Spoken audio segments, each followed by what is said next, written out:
లోకమంతా కూడా ఒక విషయాన్ని చెప్పేస్తూ వస్తుంది.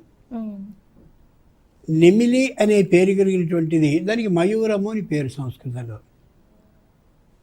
ఆ నెమిలి తన కంటి నుంచి వచ్చేటటువంటి ఏ అశ్రుధార ఉంటుందో ఆ అశ్రుధారని ఆడు నెమిలి కానీ తాగినట్టయితే గర్భం వస్తుంది. అంచేత కృష్ణుడు తాను బ్రహ్మచారిని నిరూపిస్తూ ఉమ్, ఈ నెమలి పింఛాన్ని పెట్టుకున్నాడు అనేది లోకం అంతా చెప్తుండే మాట.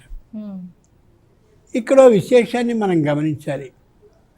నెమిలి పింఛాన్ని మనిషికి పోలికగా చెప్తే బ్రహ్మచర్యాన్ని పాటించాడు కృష్ణుడు అని కానీ చెప్పినట్టయితే ఆయనకి అష్టభార్యలో ఉన్నారు కదా, సంతానం కూడా కలిగింది కదా, ఉమ్, మరి ఇది బ్రహ్మచర్యానికి ఎలా గుర్తుగా కనిపిస్తూ ఉంటుంది?